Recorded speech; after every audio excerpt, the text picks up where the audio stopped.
On that grey morning in Manhattan, while the world rushed on outside, a woman came face to face with something no one should ever have to see. The truth shattering everything she believed in. There was no scream, no confrontation. Only the heavy silence of someone realizing that life can change with a single tap on a screen. And when she slipped off her wedding ring, something inside her broke as well. But what happened next, no one could have imagined.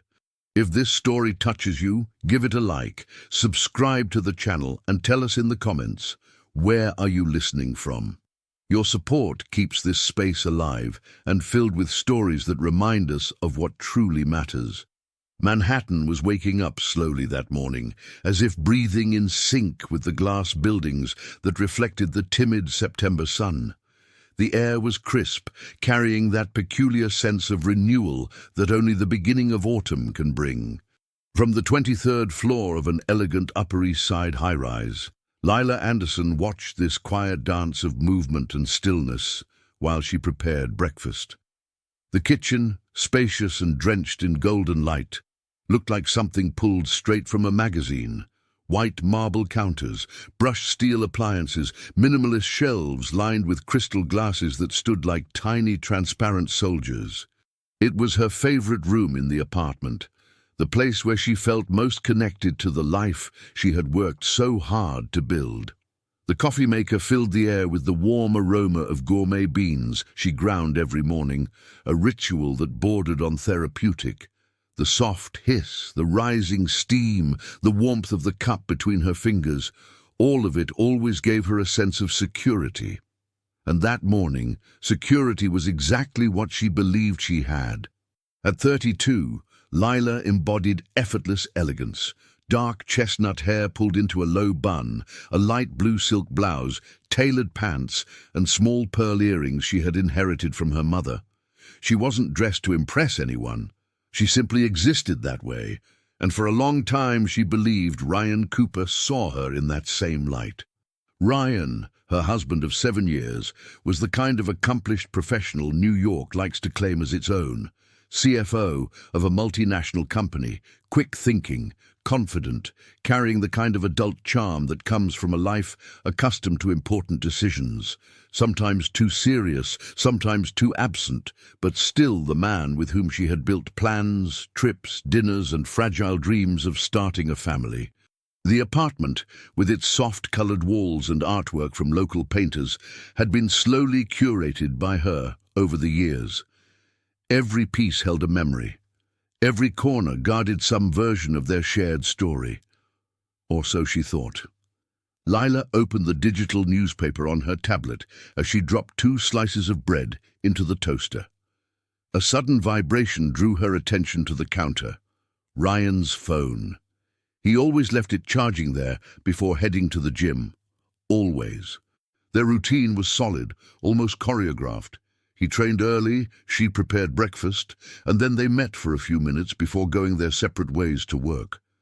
But something was different that morning. The phone wouldn't stop vibrating. It wasn't just a notification. It was a stream, a constant presence, persistent and almost impatient, like someone knocking on the door of her life without permission. Lila hesitated. She wasn't the type to snoop. She never had been.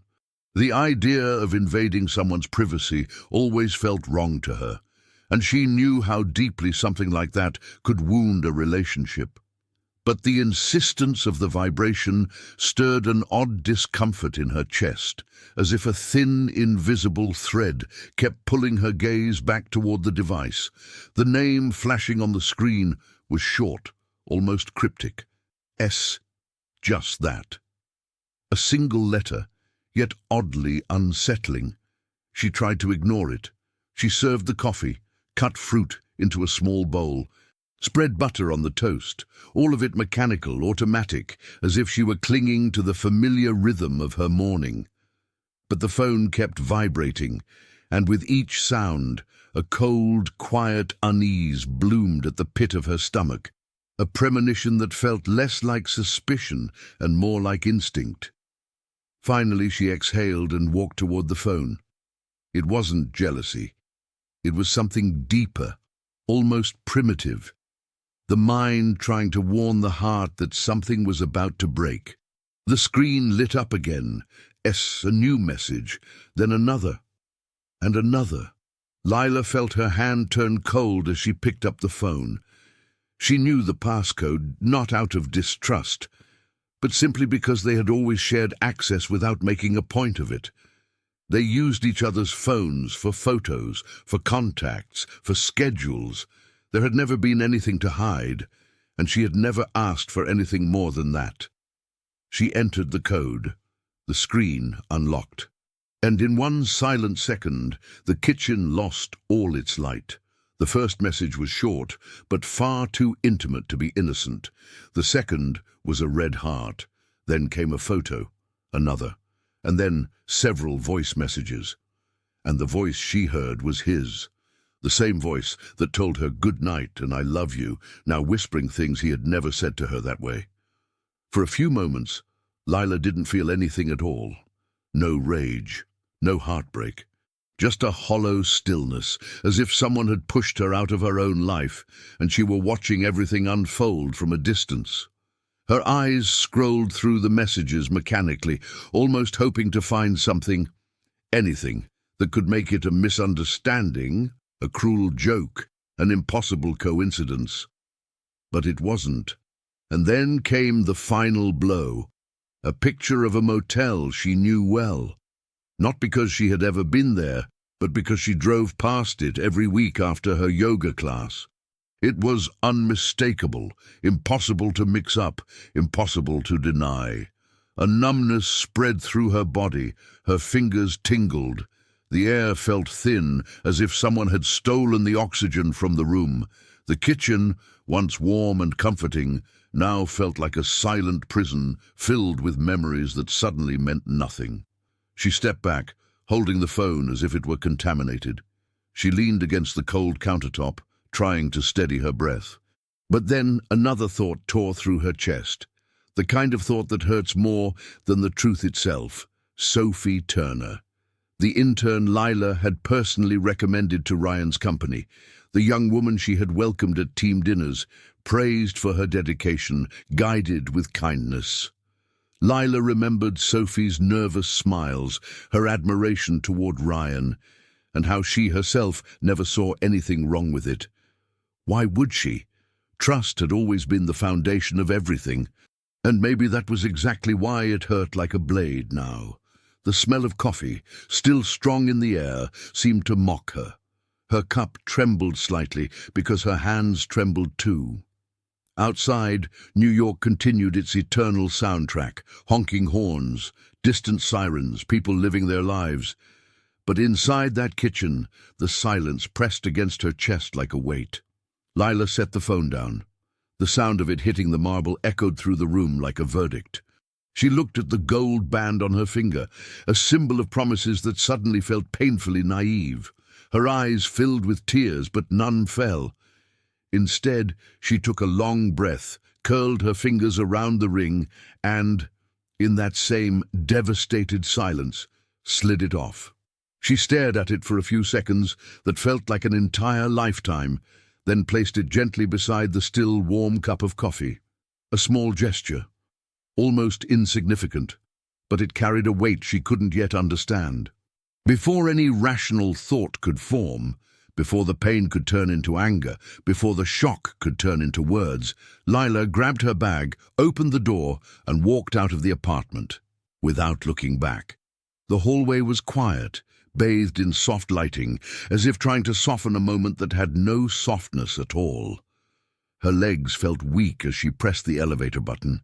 Everything around her moved slowly, dreamlike, unreal.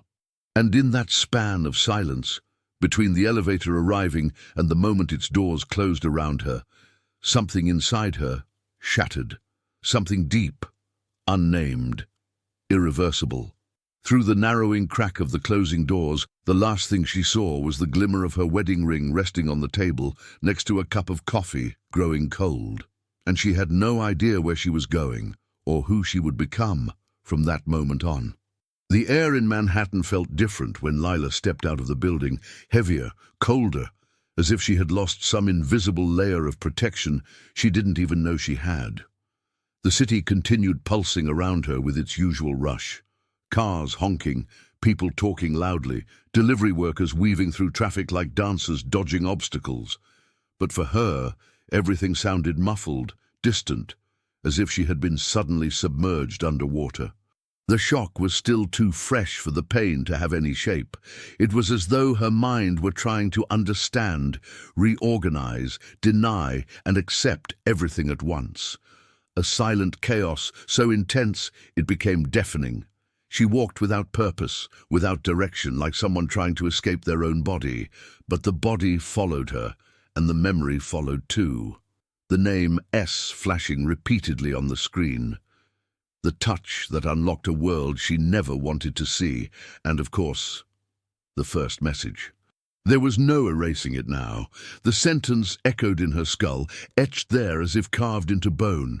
"I can't wait to see you again." Still, she didn't cry. Her tears seemed trapped behind a wall the shock had built in seconds, but something inside her pulsed with force, a strange mix of nausea, disbelief, and a cold clarity that came in waves between one breath and the next. She turned the corner onto Park Avenue without realizing it. She walked past a store where she had once bought Ryan's last birthday present, an expensive watch he reserved only for important meetings. Now the memory twisted. Ryan getting dressed that morning, adjusting his tie in the mirror. She'd thought he was nervous about a major presentation. Today, thinking back to the look on his face, she wondered if he had been getting ready for someone else entirely. "Don't go down that road," she whispered to herself, barely audible. But the thought was already there. The cracks were already open.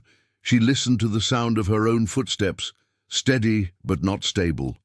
A wave of dizziness made her slow down. She needed to stop. She sat on a bench in front of a small flower shop. The scent of roses and lilies mixed with the strong smell of coffee drifting from the corner cafe. On any other morning, that aroma would have been comforting. She loved flower shops, but today it only stirred a tightness in her throat. Her eyes lingered on the florist arranging bouquets by the window. The woman looked calm, focused, living a kind of normalcy that felt unreachable to Lila in that moment. A part of her wished she could trade places, be someone ordinary, having an ordinary morning, arranging flowers and smiling at customers, but she wasn't that person, and this morning was far from ordinary.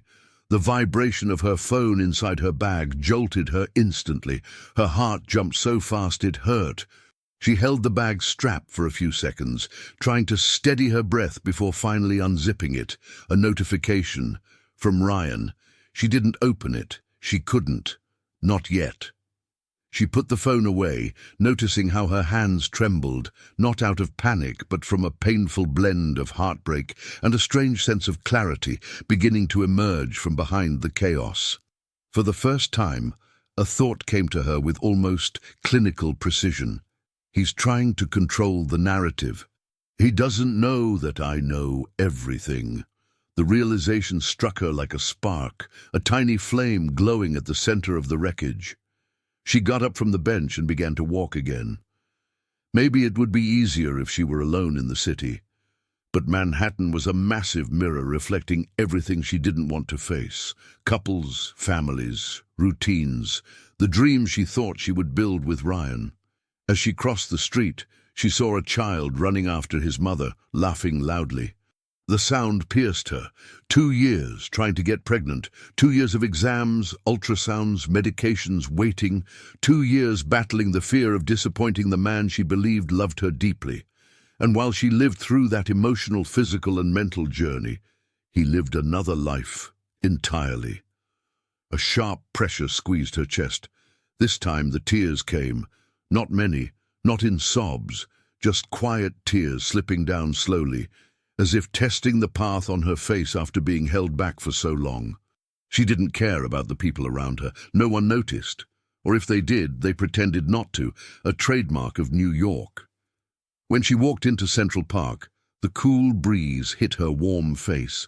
The trees swayed gently, their leaves starting to turn shades of amber. She went deeper, where voices grew dim and the rustling of leaves became louder. There, finally, she stopped. More tears came, small, controlled. It wasn't collapse anymore. It was pure sadness, mixed with a painful clarity that was slowly taking form.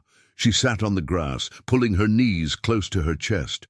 She remembered the messages, the way he called Sophie by a nickname, the voice notes, the laughter, the secrets, the motel. Humiliation washed over her in warm waves, but surprisingly, after each wave came a moment of lucidity, as if the pain were clearing space for a new kind of awareness. He's not who I thought he was, and I'm no longer the woman I was beside him. The thought was so clear it made her sit up straighter.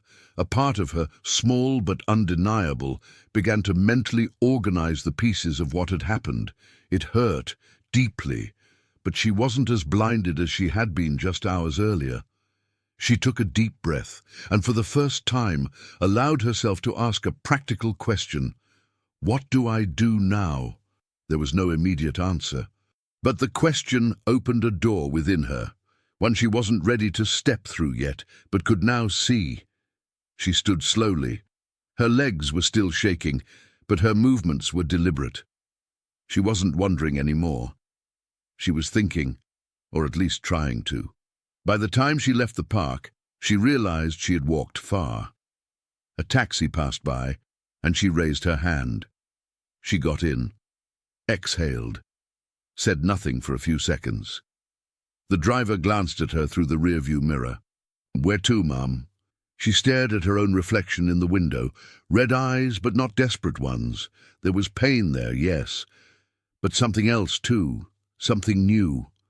The beginning of a woman seeing herself without the false shine of marriage. With a voice soft but steady, she answered, "The Plaza Hotel, please." As the car pulled away, Lila felt, deep down, a fragile sense of direction forming inside her. Not strength, not relief, but direction. And right now, that was more than she had when she walked out of her home that morning. The door of the suite closed behind Lila with a nearly imperceptible click. But to her, that sound echoed as if she had just locked herself inside an entirely different reality. And perhaps she had. The world outside kept moving, but in here, time was about to lose its shape completely. On the first day, she cried. She cried until her vision burned, until her body weakened, until her breathing turned into silent, broken sobs.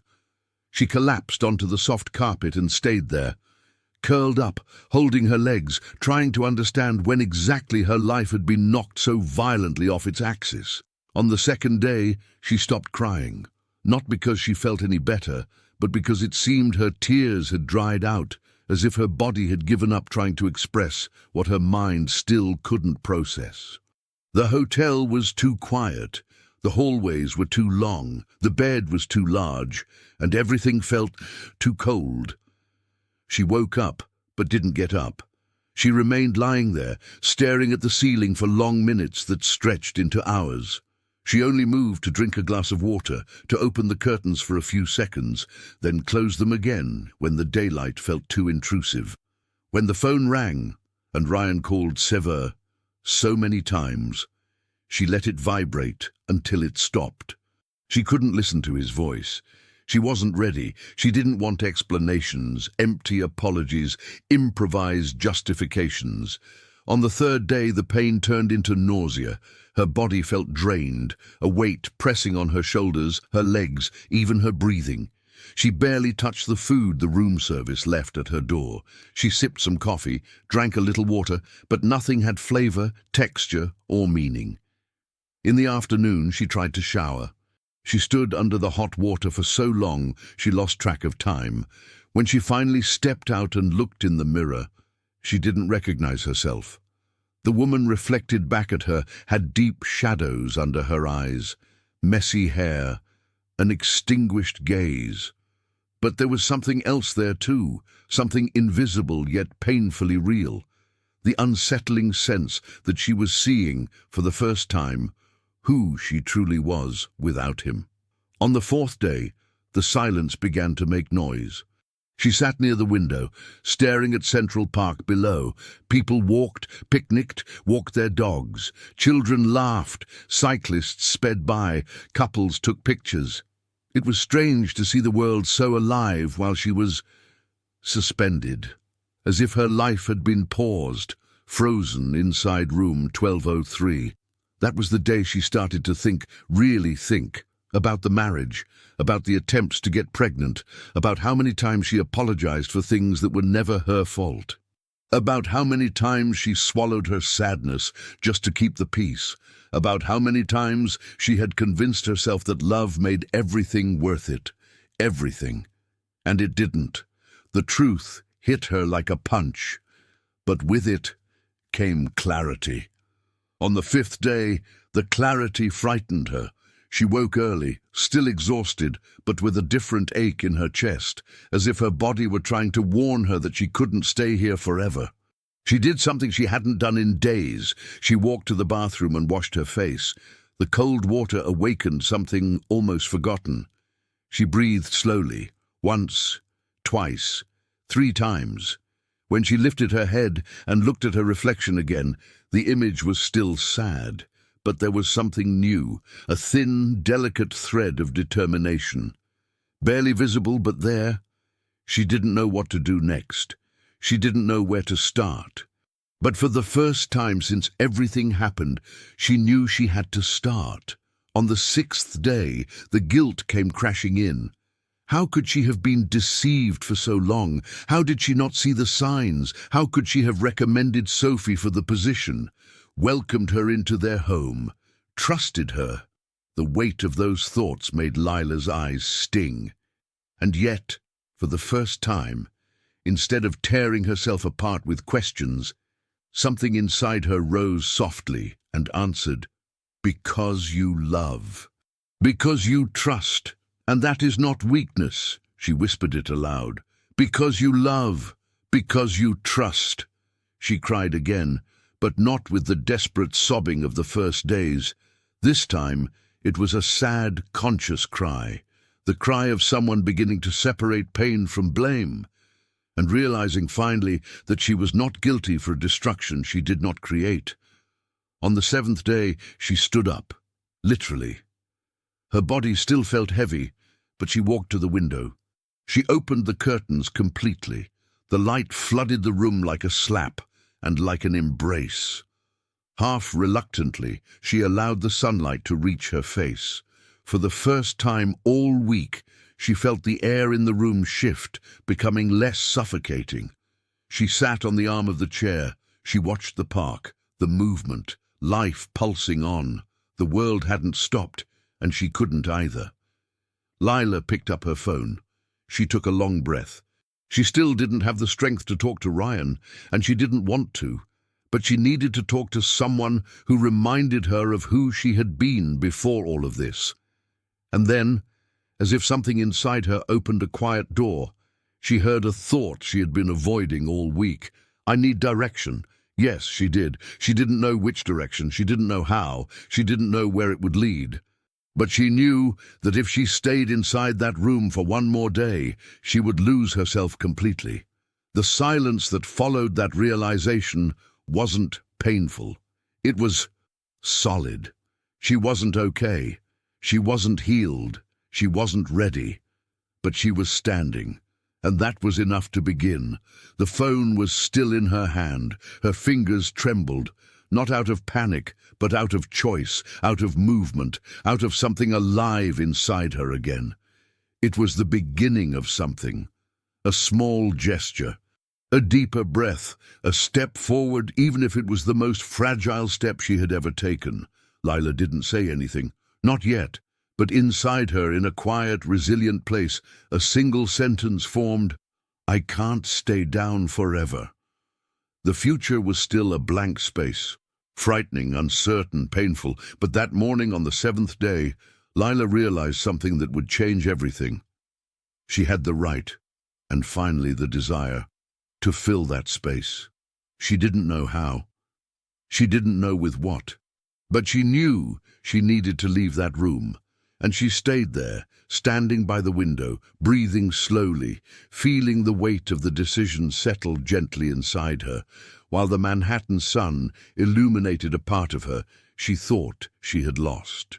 The morning sun slipped through the gaps in the curtains with a kind of insistence that felt personal, as if the light wasn't just entering the room, but invading it, pulling Lila out of the darkness where she had been hiding for the entire past week.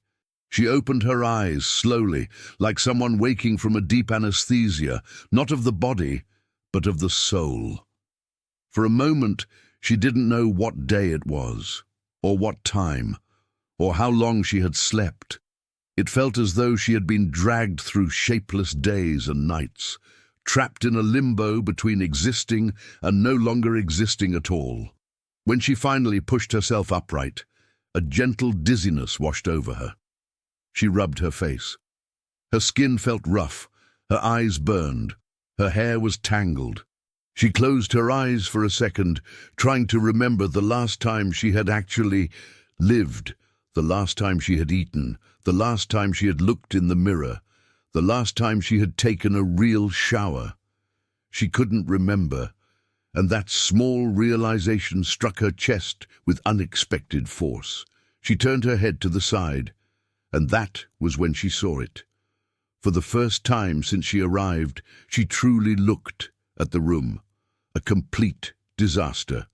Clothes scattered across the floor. Half-full water glasses clustered on the desk.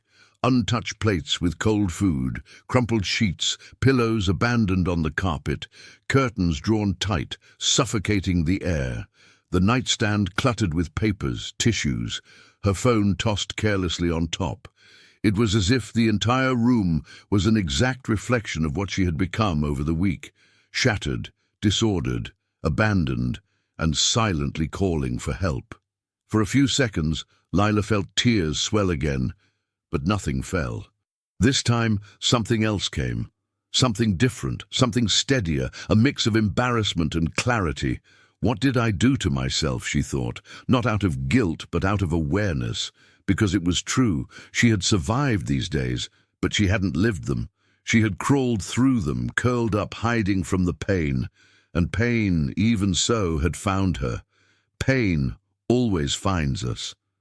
Then, in a gesture almost instinctive, she placed her feet on the floor. The carpet was cold. That simple sensation awakened something small, yet undeniably real.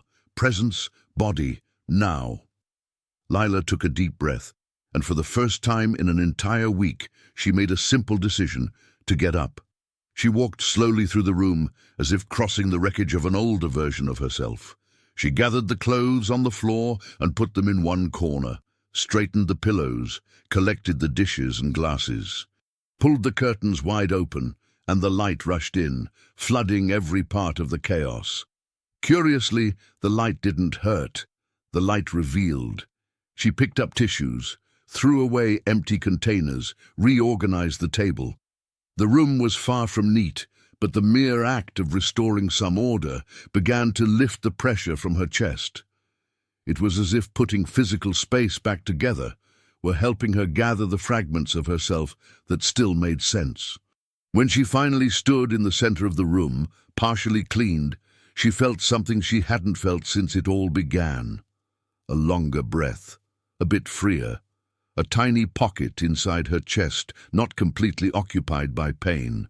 But her body sent its signal, a faint nausea, her stomach tightening, weakness in her legs.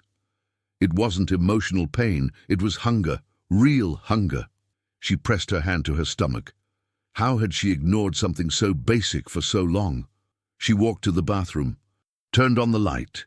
The mirror reflected a woman far too tired, but no longer broken in the same way she had been days before. There was sadness, of course. Marks, signs of a week spent in devastation. But there was also something new, a thin thread of quiet determination. Lila touched her own cheek with her fingertips. Then she turned toward the shower, and for the first time in 7 days, She decided to take a real shower, not simply standing under the water but caring for herself. The hot water hit her back like a near spiritual release. It rolled down through her hair, her neck, her trembling hands, and as the water washed away the sweat, the smell of days past, the heaviness on her skin, it felt like it was taking a small part of the emotional numbness with it. She massaged shampoo through her hair slowly, as if she were waking up every part of herself she had abandoned. She washed her face gently, closed her eyes, breathed, and in the warm steam she caught the blurred reflection of a woman who was returning to herself. When she stepped out of the shower, she felt her skin renewed. She put on clean clothes, maybe the first clean outfit she had worn since arriving. Comfortable pants, a soft shirt, she tied her hair in a loose ponytail, and when she looked at herself in the mirror again, it was her. Hurt, yes, but her. Then, as if her body had been waiting for permission, hunger hit her with full force. She placed a hand over her stomach, almost laughing at the sensation. Laughing, a small, tired, sad laugh, but still a laugh. How long had it been since she felt something as simple as hunger? She picked up the room phone and called room service. She ordered the basics, scrambled eggs, fruit, juice, nothing she would normally choose in a luxury hotel, but it was what her body needed, and she was finally willing to listen to her body again. When the food arrived, she ate slowly, carefully, like someone learning to chew life again. Bite after bite, she felt her body adjust, thank her, breathe easier. And while she ate, a thought began to rise inside her. Not like anger, but like a calling. I can't keep running. She couldn't stay hidden here. She couldn't wait another week. She couldn't remain suspended. When she finished breakfast, she stood and walked to the window. Central Park outside was alive, pulsing, full of people walking in different directions, and she realized she needed to choose her own direction too. Her phone sat on the nightstand. She picked it up with steadier hands. Ryan's name was everywhere. Dozens of missed calls, messages, attempts to reach her. For an entire week, she hadn't found strength to hear, respond, or face anything. But now she knew. Running wouldn't protect her from pain. Running would only prolong her imprisonment. She closed her eyes, inhaled deeply, felt the weight of the decision settle into her body, heavy but necessary. She opened her eyes, grabbed her bag, grabbed her coat, walked toward the door, and before opening it, she whispered to herself, I have to face this. She turned the doorknob, opened the door, stepped out. And in that quiet hallway, washed by the soft hotel lighting, she took the first step toward the thing she feared most. She was going to see Ryan, not to return, but to confront, to listen, to speak, and finally to decide her future with clarity. As she walked toward the elevator, her heart pounding, one question formed inside her, intense, inevitable. What will happen when I look into his eyes for the first time after the truth? Lila stepped out of the elevator with her heart pounding, but for the first time in days, she felt in control of her own body. The elegant hotel lobby looked sharper than before. Every detail, every flower arrangement, every polished surface seemed to remind her that she was finally waking up to her own life again. She took a deep breath, adjusted her coat, grabbed her bag. There was no more room for hiding. Now it was time to face it. Outside, the crisp morning air hit her skin with purpose. She raised her hand, flagged a taxi, and stepped in without trembling, without collapsing. The driver asked for the destination, and she answered with a steady voice, 412 Park Avenue. The apartment's address. The car pulled away. And for the first time since the discovery, she didn't let her mind drown her. She watched the city blur past, the rush of people, store windows, the shadows of skyscrapers, and everything felt like a bold, direct reminder. Life goes on, and so will you. When the taxi stopped in front of the building, she paid and stepped out without hesitation. The doorman's eyes widened the moment he saw her. "Mrs. Anderson, Mr. Cooper is upstairs. He came back several times. He looked worried." She only nodded. No explanations. Not here. She walked into the lobby, pressed the elevator button with a firm gesture. As the doors slid open, a sharp chill ran through her, but it wasn't fear. It was her body bracing for an unavoidable truth. She rode up to the 23rd floor. With each number flashing on the display, she felt her chest tighten, not with despair, but with anticipation. It's now. It's today, face to face. The elevator stopped. The door opened. The hallway was silent, lit by the soft glow she knew so well. She walked toward the apartment door, the same door she had crossed as a wife, and would now cross as someone demanding answers. Her entire body was alert, but her mind was startlingly clear. She touched the doorknob and heard movement inside. Footsteps, something being set on a table, a heavy breath. He was there. Lila inhaled deeply, tightened her grip on her bag, and knocked. One sharp knock, silence, then hurried footsteps. The lock turned, the door opened. Ryan stood there, frozen, pale, eyes red, stubble covering his jaw, the posture of a man who hadn't slept in days. The moment he saw her, his entire body jolted. Lila. Her name came out cracked, dragged from somewhere raw inside him. She didn't answer, didn't step forward, didn't collapse or tremble or cry. She just looked at him, and in that single second, everything around them stilled. His expression was a mix of shock, relief, and guilt. His eyes flicked between hers and the doorway, as if he didn't know whether he should reach for her, beg for forgiveness, drop to his knees, or disappear. He pushed the door open wider. "Please, come in." Lila stepped forward, one step, but didn't move further until she fully crossed the threshold. She walked slowly, scanning the space. The apartment was too tidy, unnaturally tidy, as if he had spent hours cleaning, arranging, perfecting everything, as if neatness could fix what had been shattered. Her scent still lingered in the air. Fresh flowers, her favorite kind, sat on the dining table, a desperate attempt at normalcy. Too late for normalcy. Ryan closed the door behind her.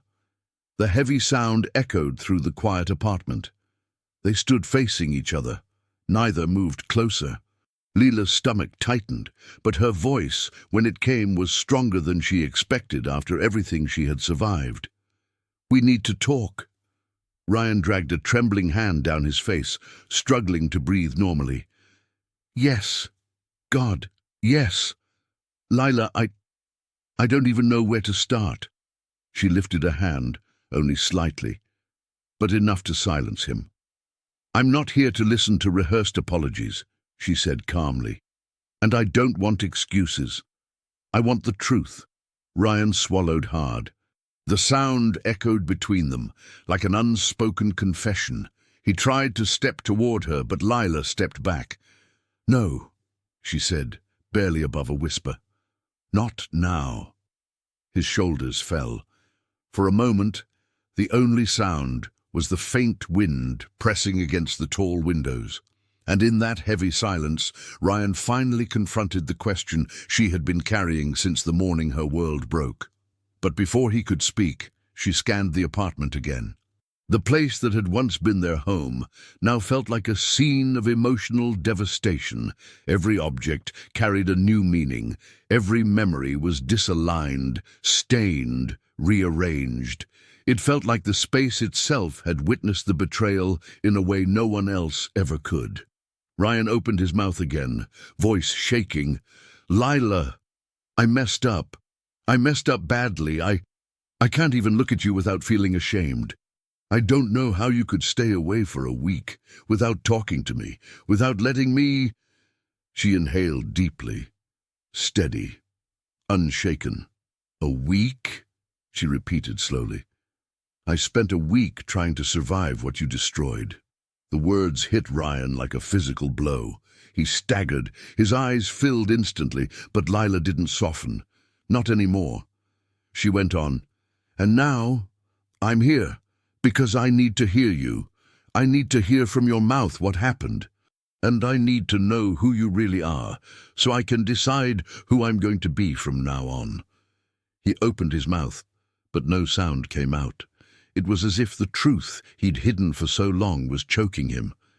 Lila held his gaze, breathing slowly, evenly. Then she asked the question that froze the air between them. "Tell me, Ryan, when did it start?" The question didn't just hang between them. It lodged itself there. Heavy, unavoidable, loaded with everything the silence had tried to bury. Ryan squeezed his eyes shut, pressed his fingers against his forehead. His entire body tightened as if he were about to confess something he had avoided even admitting to himself. And then the intercom rang, a sharp, intrusive chime, perfectly mistimed, slicing the moment in half. Lila turned her eyes toward the device. Ryan did the same. The tension didn't break. It intensified, suspended in the room like a breath no one could release. Everything, absolutely everything, hung on the edge of what he would say next. The intercom kept ringing for a few seconds, slicing through the heavy air like a blade. Lila and Ryan exchanged a quick, tense look, one filled with far more fear than any words could express.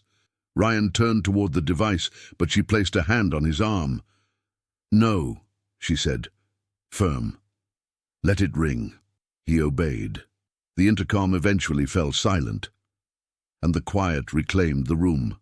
Lila breathed slowly, not because she was calm, but because she knew that if she didn't control her breathing now, she would lose the thin thread holding her together.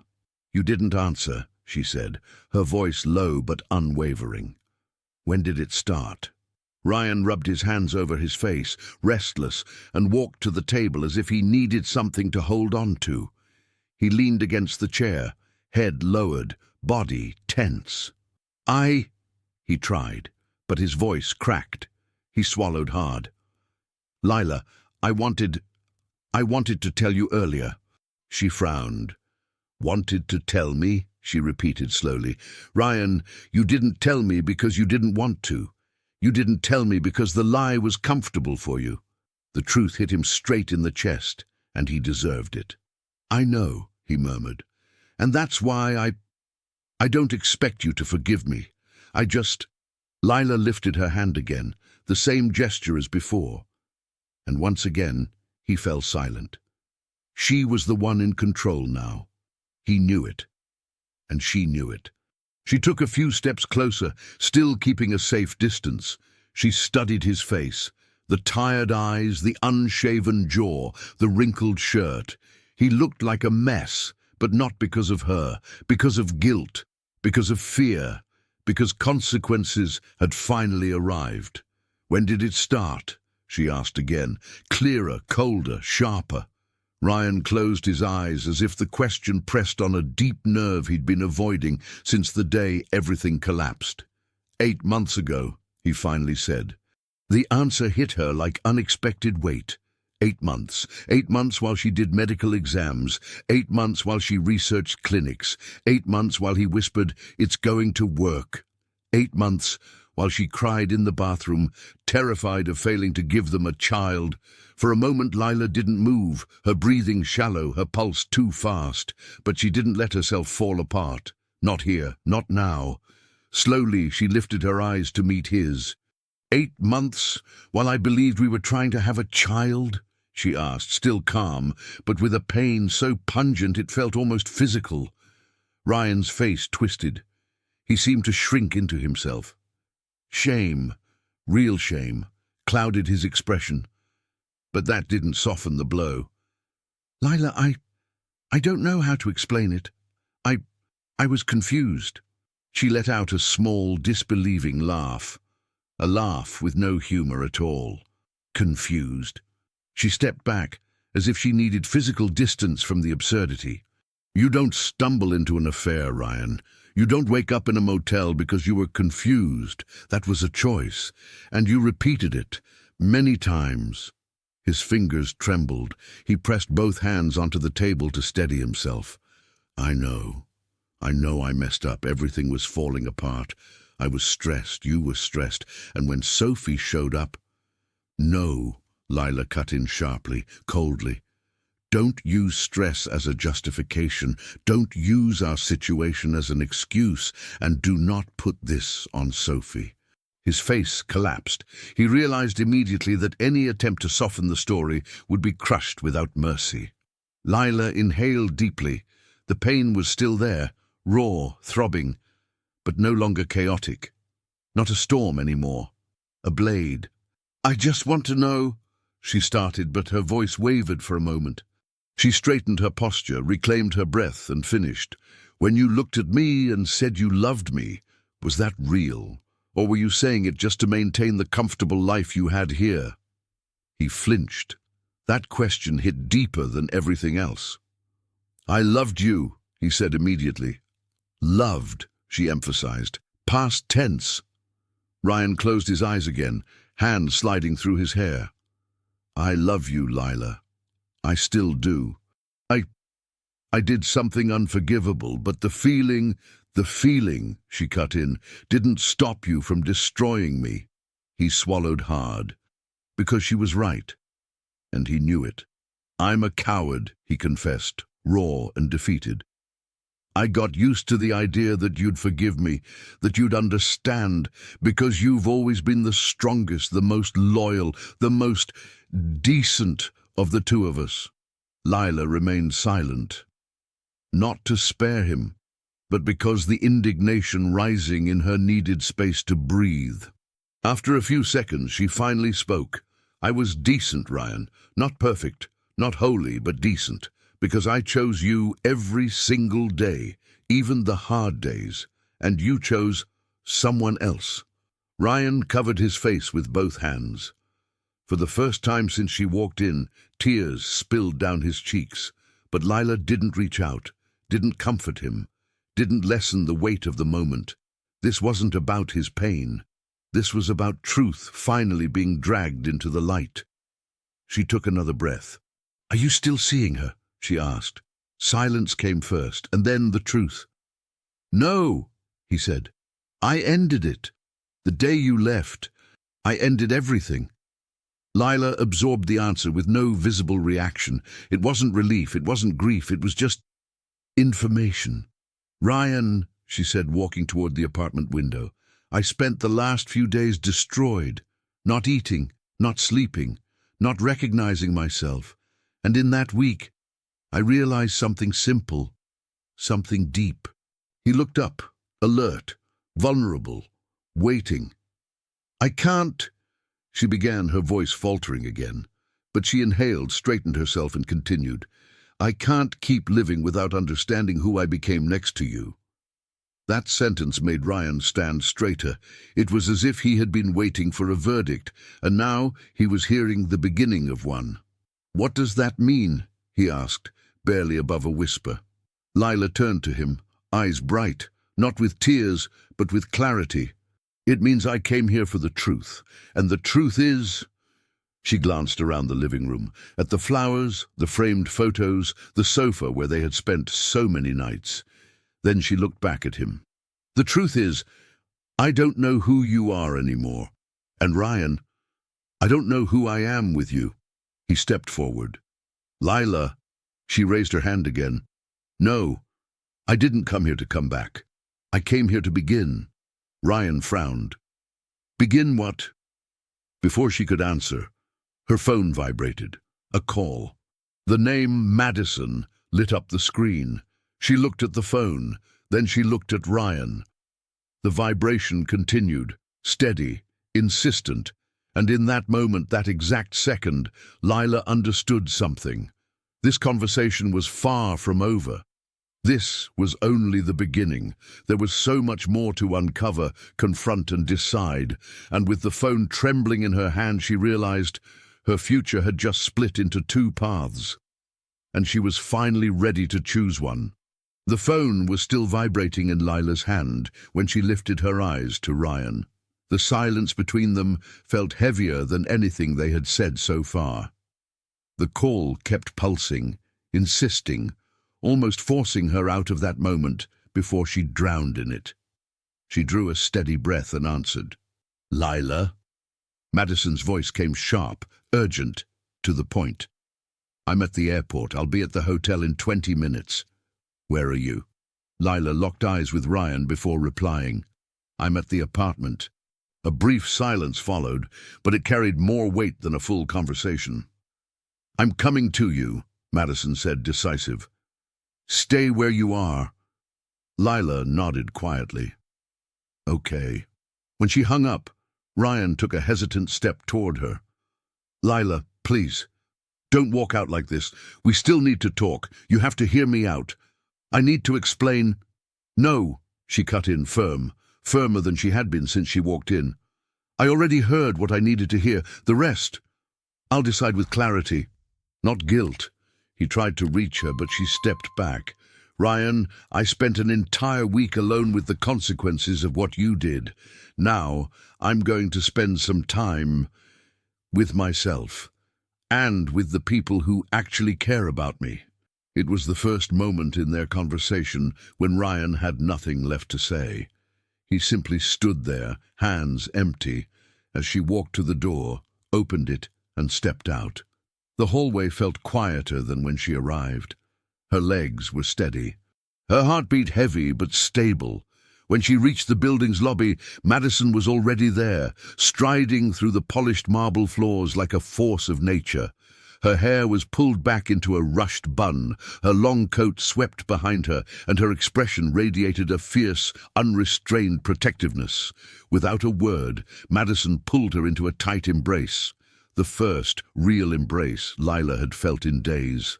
Lila closed her eyes, finally allowing her body to give in, just a little. "You're here," she whispered, barely audible. "Of course I'm here," Madison replied, tightening her hold. "Did you really think you were going through this alone? Not a chance." When they stepped back, Madison cupped Lila's face in both hands, assessing every detail. "You look weak, but awake. That's good." Lila exhaled shakily. "I need help, Mads." Madison nodded immediately. "And you're going to have it. Now come on." She grabbed her bag. "Alexis is already waiting for us." Alexis Monroe's office occupied a high floor in a sleek glass building on Madison Avenue, a space that radiated power from the second they stepped inside. High ceilings, minimalist decor, white walls with gold accents. It was the kind of place where people didn't come to talk. They came to win. The receptionist led them to a wide room lined with floor-to-ceiling windows over the entire city. A large desk, an ergonomic chair, and behind it, Alexis Monroe. Nothing about her was gentle. Her hair was pulled into a polished classic bun. Her gaze was sharp, clinical, fully present. Her suit tailored to perfection, her posture unyielding. Everything about her said, "I run the show here." "Lila Anderson?" she asked, standing up. "Yes? Have a seat. Let's begin." Lila sat. Madison stayed beside her, a silent anchor. Alexis opened a tablet, crossed her legs, and rested her chin lightly on her right hand, her elegance as intentional as her words. "I read the summary your friend sent me on the way here," she began. "Infidelity, 8-month affair, potential abuse of power in the workplace since the mistress is a subordinate, significant financial ties between the two of you." She lifted her eyes. "And you want a divorce?" Lila drew a long, steady breath. I want to understand my options." Alexis tilted her head slightly. "Then let me be very clear." She placed the tablet flat on the table. "For the next several weeks you do not speak to him. No calls, no meetings, no explanations. Nothing." Her voice was firm, cutting, strategic. "He's already had too much time to manipulate the narrative." Lila swallowed hard. "The divorce can be immediate. If you want, I can file today." Alexis continued, unfazed. "We'll push for a fair division of assets. No crumbs. He's a CFO. He knows exactly how to minimize losses." She intertwined her fingers. "And more importantly, I will not let him frame you as the problem. Cheaters always try to shift blame. I do not allow that." Madison smirked, satisfied. That's why I told you she was perfect for this. Lila exhaled deeply. The weight of possible decisions was beginning to land, real, heavy, unavoidable. And what about her? Lila asked. Her tone wasn't emotional, just factual. Alexis didn't even blink. She's irrelevant. Legally, she holds no value. Our focus is on you, your stability and your rights. Everything else is background noise. Lila nodded slowly. Inside her, something stirred, something between relief and vertigo. It felt like a new door had opened, but she wasn't sure she was ready to step through it. I know it's a lot, Alexis said, softening her tone by exactly 1 degree. But you are not alone. I lead. You follow honestly. That's all I need. Lila lowered her eyes to her lap, her hands intertwined, her breathing slow but steady, her heart pounding with truth. What did she want? She didn't know yet, but she knew what she didn't want. She didn't want to go back to what she had before. She didn't want to repeat the week she just lived. She didn't want to pretend Ryan's betrayal didn't change everything. Alexis leaned forward, her gaze sharp and precise. Lila, she said quietly, intensely, I need your initial decision. She lifted one finger. It doesn't have to be final. Another finger. But it has to be true. Then she leaned back. Do you want to move forward with the divorce? The question hung in the air, dense, pivotal. Madison clasped Lila's hand, not squeezing, just holding. Lila felt her whole body pulse. Images flashed. The motel, the voice notes, his laughter, the humiliation, the week of collapse, the hunger, the shower, the awakening, the confrontation. She drew a sharp breath. She opened her mouth to answer, but there was a knock at the door. The assistant rushed in, breathless. I'm sorry to interrupt, Ms. Monroe, but it's urgent. Alexis frowned. What is it? The assistant looked at Lila, then at Madison, then back to Alexis. Mr. Ryan Cooper is downstairs in the lobby. She hesitated. He says he won't leave until he speaks to her. Lila froze. Madison muttered, You've got to be kidding me. Alexis lifted one eyebrow, calm, almost entertained by the audacity. Then she turned her attention back to Lila. Well, she said, smooth as a blade, would you like me to have him removed from the building? Lila closed her eyes for one long, slow second and understood, again, that another enormous decision was in her hands. Alexis's question, Do you want me to have him removed from the building? Echoed through the office like a clear line drawn between past and future. Lila stayed still for several long seconds, feeling the weight of a choice that was about far more than Ryan. It was about who she wanted to become from this moment on. Madison watched from beside her, tense, ready to protect her friend with teeth and fire. Alexis, on the other hand, waited with strategic calm. She was the kind of woman who treated emotions as data, elements to be analyzed, not obstacles. Lila inhaled deeply. No, she said finally, opening her eyes. I don't want to see him right now. The decision came out like a quiet release. Alexis nodded, satisfied. Perfect. I'll handle it. She stood, walked to the door, and the assistant followed her. Lila caught fragments of the exchange from the hallway. No. She's not available. You need to leave. If you insist, we'll call security.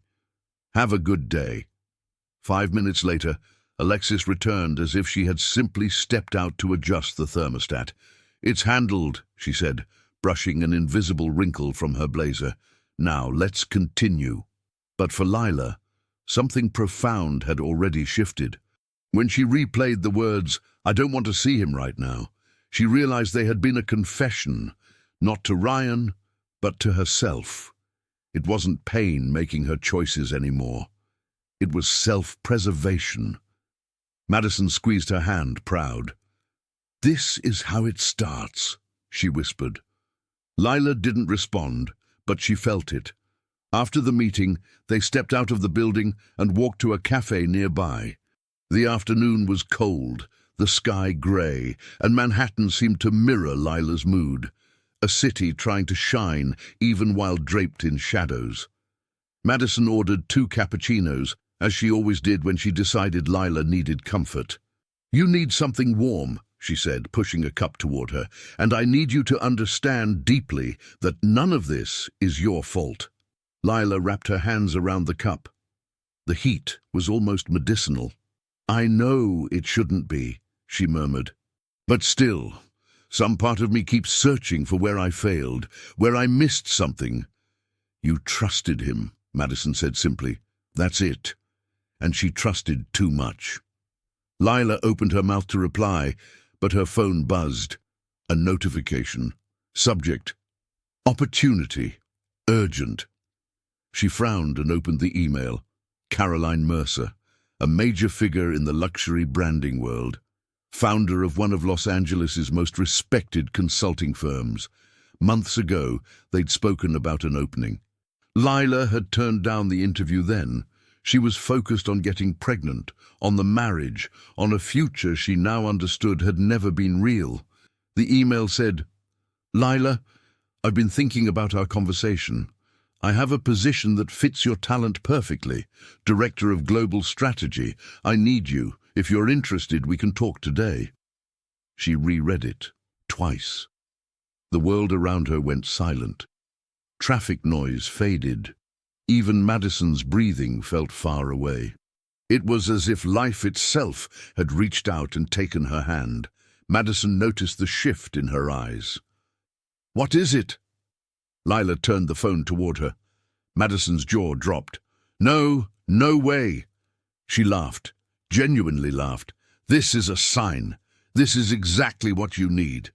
"I don't know," Lila said softly. "It's so far, it's exactly far enough," Madison cut in. "New York became the stage of your trauma. You need new air." Lila fell into silence. And for the first time since everything fell apart, she listened to her inner quiet, a quiet that whispered, "Maybe you're ready to go." That night, back in the hotel, Lila did not cry. She didn't collapse. She didn't return to the darkness of the previous week. She opened Caroline's email again, read it slowly, then began searching for apartments in Los Angeles, neighborhoods, prices, views, proximities. Every click was a small step, every listing a possibility, every photo an invitation. She looked through the window, Manhattan glowing, breathing, living without her. And she understood her life wasn't going to continue there. She picked up the phone, dialed Caroline's number. The call was answered before the second ring. "Lila?" Caroline's voice was steady, elegant, warm. "I'm so glad you called." Lila took a deep breath. "I want to talk about the position." "Wonderful," Caroline replied. "Tomorrow at 9, I'll send the link." Then, after a heartbeat, "And whatever you're going through, remember this. The biggest shifts often show up exactly when we need them." When she hung up, Lila smiled. The first real smile in weeks, small, fragile, but undeniably real. 2 weeks later, she landed in Los Angeles. The warm California air touched her skin like a gentle embrace. The sky was impossibly blue. Palm trees swayed lazily in the breeze. The sunlight felt different, lighter, wider, softer. She stepped into the Uber that would take her to Santa Monica. The window lowered, her hair caught the wind, her heart still tender, but beating in a new rhythm. When she arrived at the apartment building she'd rented, a shiver ran through her. The place had wide windows, ocean views, and light wood details, simple, elegant, and most importantly, memory-free. A blank space waiting to be filled. She stepped into the living room. The late afternoon sun painted the floor in gold. Boxes, suitcases, echoes of a new beginning. And in that moment, Lila understood, with steady, quiet certainty, she was starting a new life. The past still hurt. Yes, but the pain wasn't in control anymore. She was. The next day, she visited Caroline Mercer's office, a modern open space buzzing with creativity and purpose. Caroline welcomed her with a warm smile. "Welcome to your new chapter, Lila." The words struck deep. This was it. A new chapter, a step after another. A life rebuilt from the right foundation, for the first time in a long time. When Lila walked out of the building that afternoon, the California sun kissed her face. For the first time since the betrayal, she felt peace. But it wasn't an ending. It was a beginning. A beginning filled with questions, paths, and possibilities. As she walked down the bright street, a new question appeared inside her. Light, curious, honest. What if the best part of my story is only starting now? Los Angeles had a different smell. Warm sunlight, a hint of ocean salt, fresh food, freedom. A scent Manhattan never carried, where the air always felt mixed with urgency, concrete, and unfinished stories. In California, every morning felt like a quiet restart, as if the whole world whispered, "Try again." And that's exactly what Lila did. During her first weeks in Santa Monica, she woke up to sunlight spilling through the curtains she'd chosen, without thinking too much, but that now felt perfectly in tune with her soul. Lighter, more open, less suffocated. The ocean was only a few blocks away. Sometimes she walked to the beach before work, letting the breeze tangle her hair and the warm sand settle under her sneakers. Other times she simply opened her window and let the wind drift inside. Silence didn't hurt anymore. Now it held her. A routine began to form in her new apartment. At least 3 times a week she cooked something simple: fresh pasta, colorful salads, fruit and vegetable bowls. Preparing her own meals became therapeutic, not out of necessity, but intention. She was learning how to care for herself again, in every detail. Slowly, the apartment started to feel alive. A soft, light blue couch, minimalist art on the walls, potted plants, a scented candle on the console table. None of this existed in the old apartment with Ryan. There, she decorated with them in mind, with harmony in mind, with us in mind. Here, every object was chosen by her, for her, about her, and that changed everything. At work, Lila bloomed in ways she didn't even know were possible. Caroline Mercer was demanding, brilliant, quick, but she wasn't suffocating. She trusted, delegated, encouraged. "You have an incredibly sharp eye, Lila," Caroline told her on the second day. "And more importantly, you have rare emotional intelligence. That's what leaders lack." Words like that were fuel. Lila immersed herself in global strategy projects, luxury branding, emotional storytelling, consumer behavior. She moved effortlessly between concepts, aesthetics, and creative narratives. It was as if every part of her, intellectual, intuitive, artistic, finally had room to breathe. Soon, her name began circulating across different teams, requests for her opinion, invitations to meetings, calls to review presentations. Caroline pulled her into a major project connecting teams from New York, Paris, and Tokyo. "I want you leading this part," Caroline said. "You see what everyone else misses." And for the first time in years, Lila believed that. Little by little, the pain became quieter. It didn't disappear. This wasn't that kind of story, but it stopped ruling her life. Some days she'd think of Ryan and feel a tightness in her chest. Some nights she woke up in the dark, wondering what might have been. Some afternoons, seeing a couple laughing together, something inside her flickered. But these moments weren't holes anymore. They were just memories, things that hurt, but no longer stopped her from moving. She started building new connections too. At the office, she became close with Olivia, an insanely talented, funny designer with electric energy. Olivia dragged her to hidden cafes, healthy bowl restaurants, and quiet rooftops overlooking the Pacific. LA isn't a city, Lila, Olivia said once. It's a feeling. And slowly, Lila understood what she meant. She also grew close to Jordan, a young strategist, sharp, observant, charismatic, who admired the calm authority she carried into meetings. "You don't raise your voice," he told her, laughing, "but when you talk, everyone listens." Lila smiled. It had been so long since someone noticed something like that about her, but the real transformation happened quietly, inside her, in moments no one saw. She stopped apologizing for everything, stopped shrinking herself to meet others' expectations, stopped measuring her worth by how someone treated her, stopped believing love required self-erasure, stopped seeing herself as someone who wasn't enough. In Manhattan, she tried to fit. In Los Angeles, she simply was. And that was enough. Some evenings, she walked along the boardwalk watching street artists perform, couples rollerblade past, children play, surfers carrying boards toward the waves. And always, at some point, she thought, I didn't know I could live like this. Light. It felt strange, almost too sweet, almost too good. But she let it happen. 1 month after the move, Lila sat on her couch finishing a presentation when she noticed something subtle, but profoundly symbolic.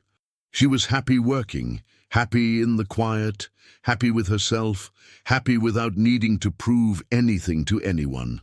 She set her laptop aside, looked around her softly lit apartment, and for the first time in many months felt a gentle wave of gratitude. Not for the trauma, but for the courage she had after it.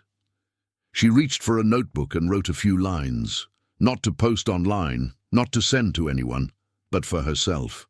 I didn't know rebirth could hurt. But now I understand. To be born again, you have to let an old version of you die, and I'm letting her go. She closed the notebook, lay back on the couch, took a deep breath. A deep peace, not euphoric, not dramatic, washed over her like a warm blanket, and in that exact moment, an unexpected feeling surfaced inside her. Something new was coming. She didn't know what, but she could feel it. The kind of feeling you only experience when you finally make room in your heart for the future to come in. There was something about Los Angeles sunsets that never failed to surprise Lila. The golden light seemed to touch things differently. Softer, warmer, as if revealing layers the New York sun never bothered to show. She walked along the Santa Monica boardwalk after an intense day at work, watching tourists pose for photos, cyclists weaving through crowds, and the ocean breathing wide and calm beside her. It had become her favorite ritual, the part of the day when she felt the world again, not as a survivor, but as someone who was slowly learning how to live. She stopped in front of a small bookstore she'd discovered a few weeks earlier. Its window display showcased photography books, architecture collections, and poetry anthologies. Whenever she could, she stepped inside to unwind. There was something comforting about the smell of new pages, mixed with the faint aroma of coffee drifting in from the cafe next door. When she pushed open the glass door, a soft bell chimed overhead. The bookstore was serene, lit by warm pendant lights hanging from long black cords. The shelves, made of light wood, gave the space an intimate sense of calm. She wandered between the aisles, letting her fingers brush against book spines without hurry. She paused at a collection of French poetry, then at a minimalist design manifesto, then at a book about analog photography. "I'd buy that one," a gentle male voice said beside her. "The photos are incredible, but the story behind them is even better." Lila turned slowly. A man stood 2 steps from her, simple, calm.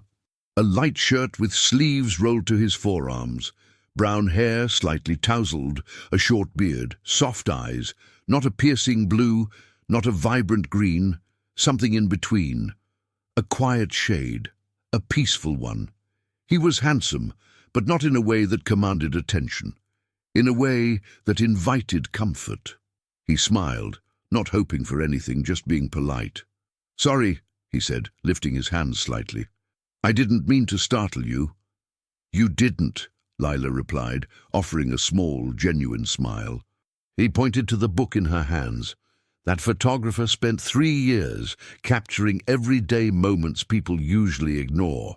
He used to say beauty lives in the details no one notices. She opened the book. Simple photos, strong ones, hands holding coffee cups, dirty shoes after a long day, dogs sleeping on staircases, reflections on windows. It's beautiful, she murmured. It's honest, he corrected softly. And honesty is rare, especially in the stories we tell about ourselves. Lila lifted her gaze, caught off guard by the depth of that sentence. He noticed and smiled with a hint of shyness. Sorry, he said with a small laugh. Sometimes I talk too much. No, she said. It's interesting. He inhaled, as if debating whether or not to continue the conversation. I'm Daniel, he said at last. Daniel Brooks. She hesitated for half a second, not out of fear, but habit, a reflex from years spent walking on emotional eggshells. Lila. Her name came out soft, almost new. Nice to meet you, Lila, he said, and the way he said her name carried something warm, gentle, pressure-free. For some reason, her shoulders relaxed. They stood there for a moment, flipping through different books, close enough to share space, but not too close. The proximity didn't feel intrusive. It felt strangely comforting. Daniel walked to another shelf, picked up a small book, and returned to her. This one, he said, handing it over. Even better. He opened it halfway, showing her a photo of 2 elderly women sitting on a bench, laughing in the middle of a cloudy day. This picture always gets me. Reminds me that even in the complicated phases of life, there's still room for lightness. Sometimes it doesn't feel like it, but it's there. Lila felt a tightness in her chest, not from pain, but recognition. Do you work with photography? She asked.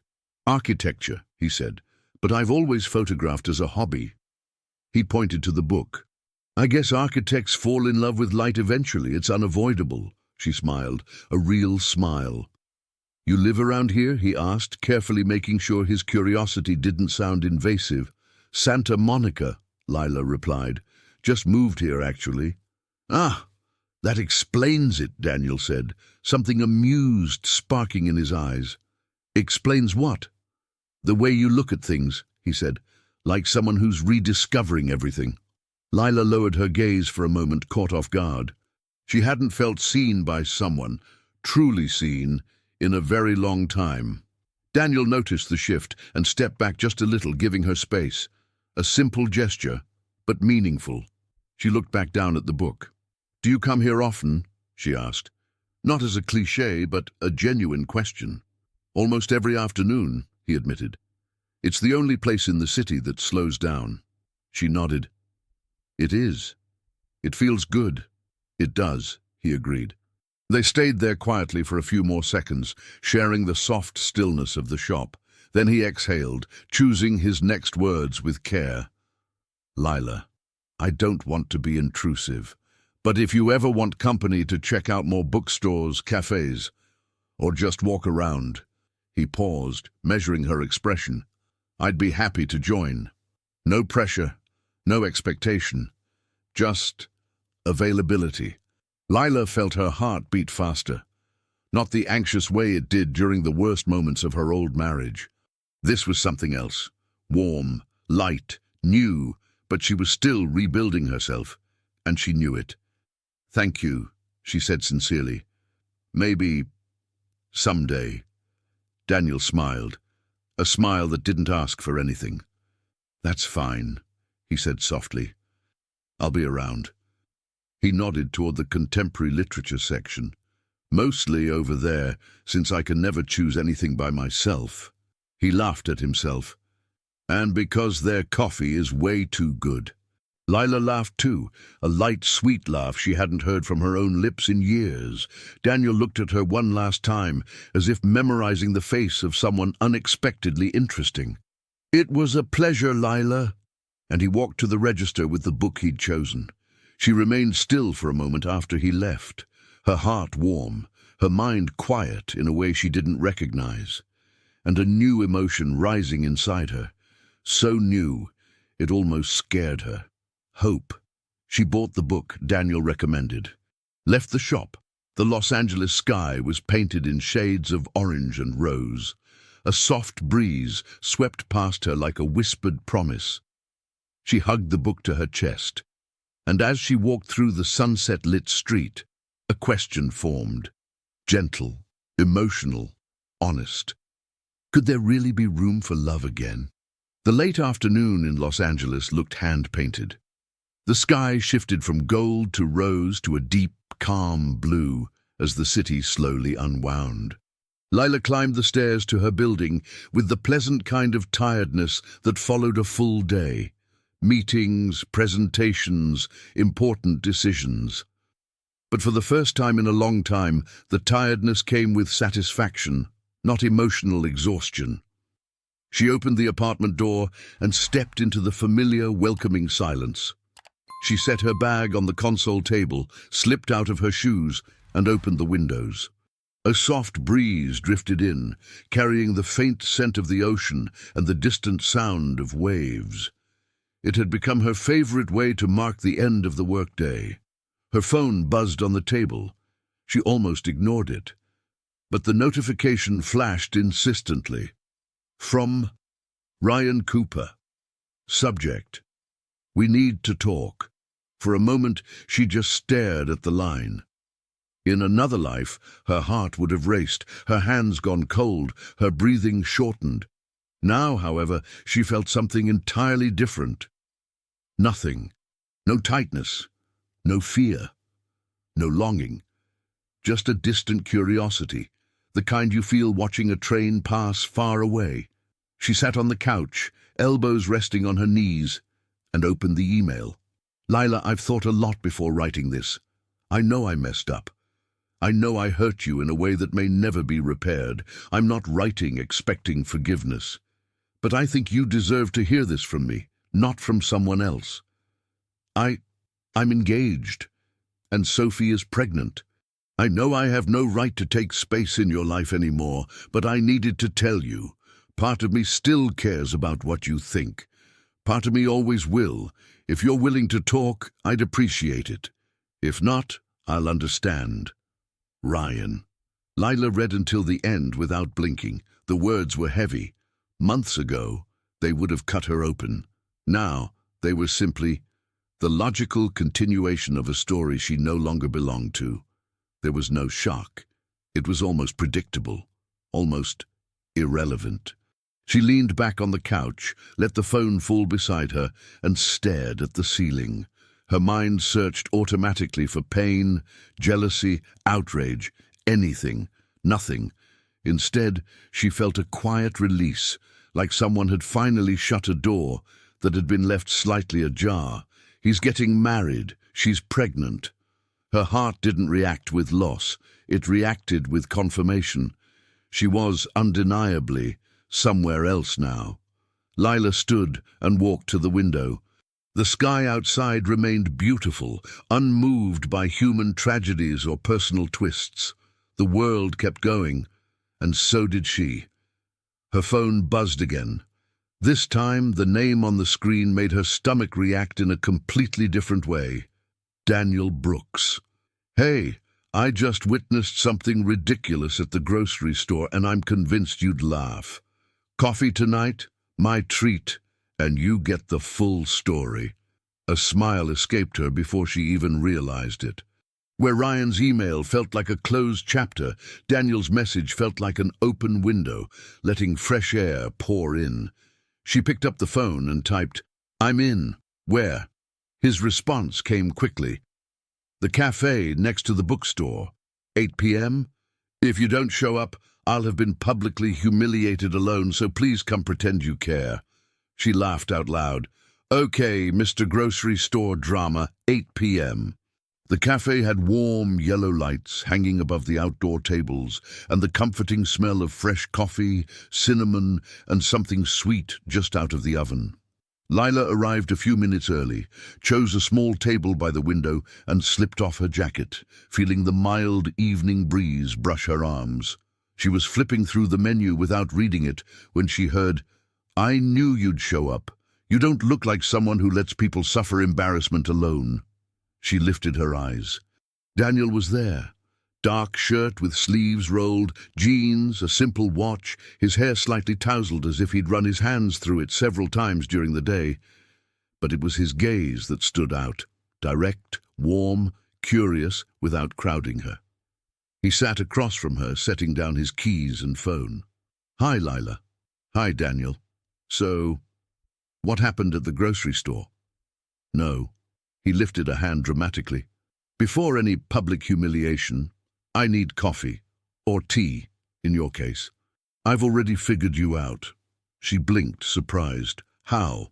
You ordered tea both times I saw you at the bookstore cafe." He shrugged. "I notice things." He notices, she thought, not for leverage, not for manipulation, but because he genuinely paid attention. They ordered lemon and honey tea for her, a strong black coffee for him. When the drinks arrived, he leaned in, elbows on the table, as if preparing to confess something serious. "Okay, now I can tell the story. I spent 5 full minutes staring at tomato sauce jars. 5 minutes. That's concerning," she said, playing along. "Extremely concerning," he agreed.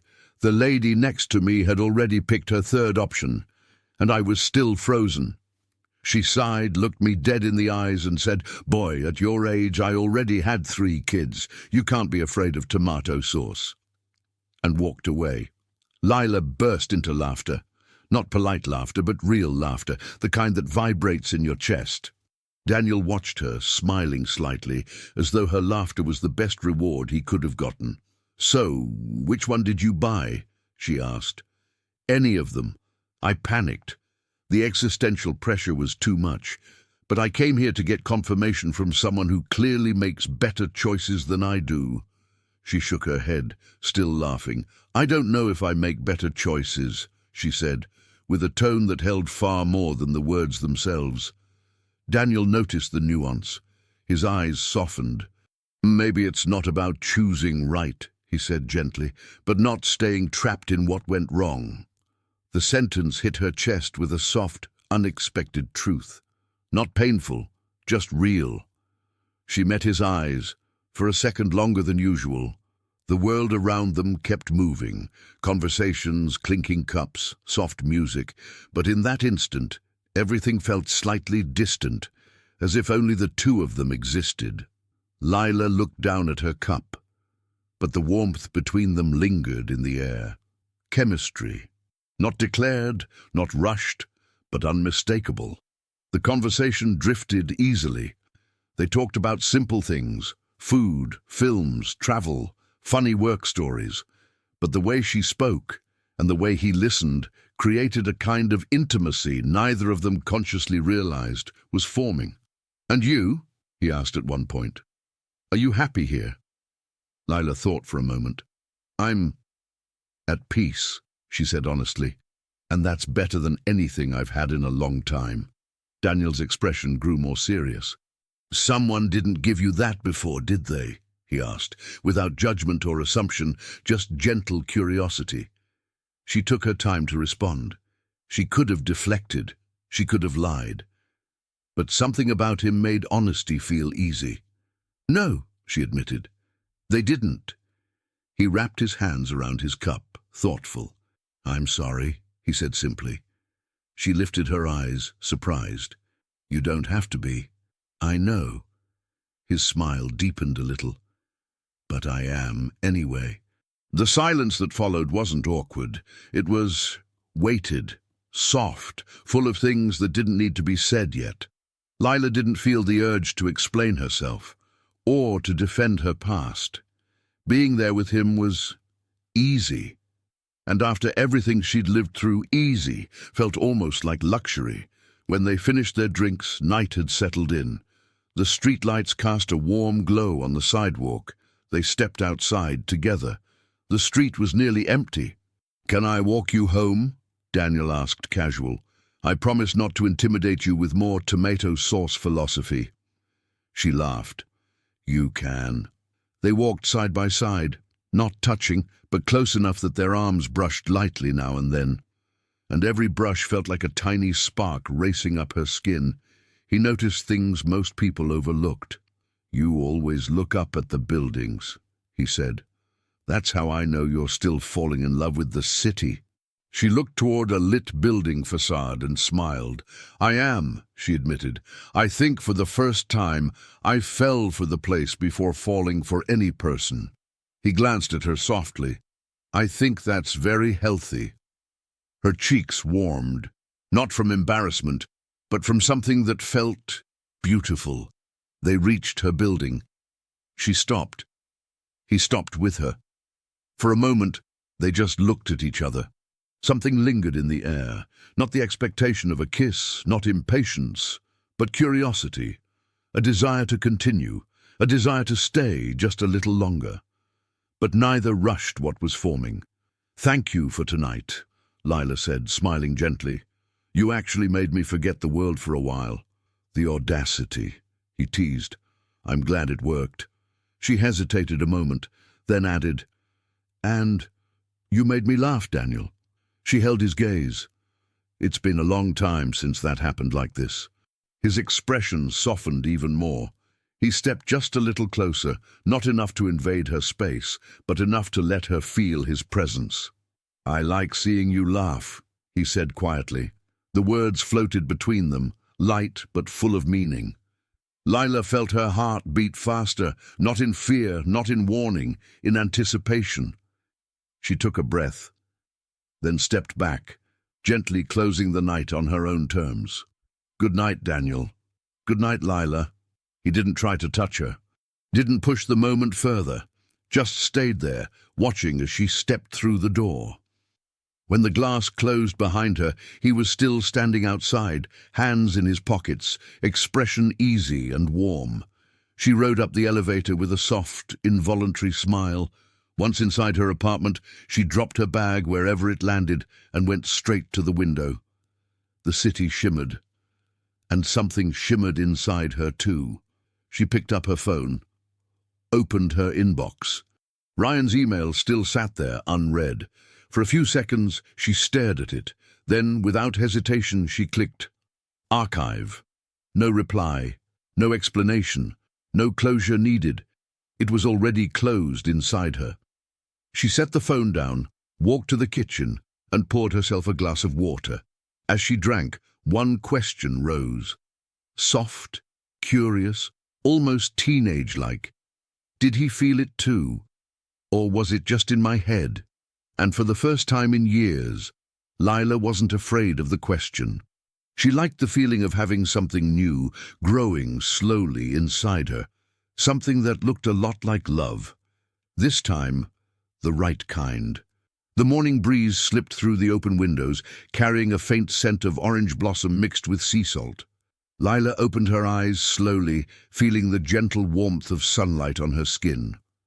For a moment she just lay there, watching how the light moved across the room, as if it was slowly painting the pale walls of the apartment. She had an important meeting at 10. She needed to review a global project. She had a list of tasks waiting.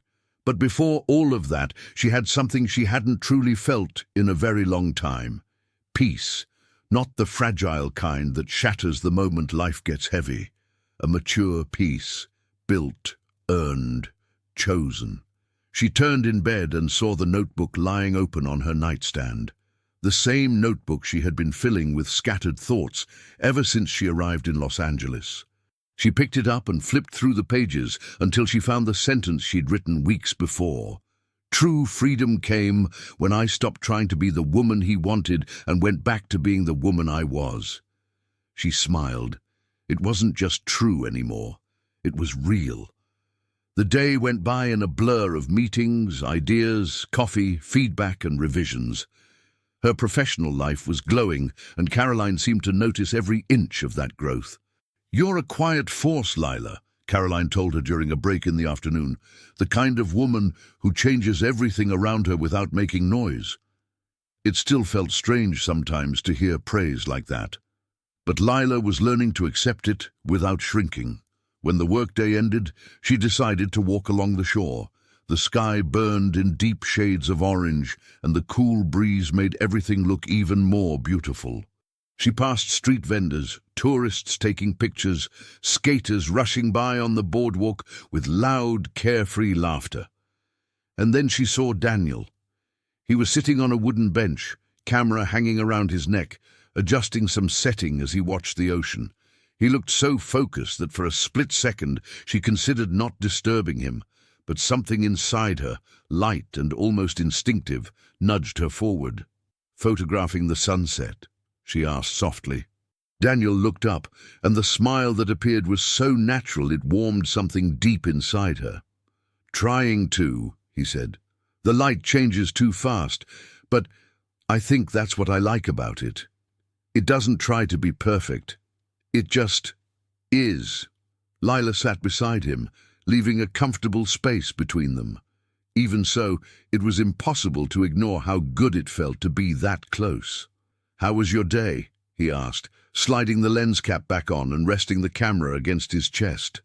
"Intense." "Good. Constant movement," she said. "But I like that. This is the first time in a long time I've heard you say you like your routine," he observed. She raised an eyebrow. "You've been paying a lot of attention to me." Daniel laughed, easy and open. "I told you, I notice things."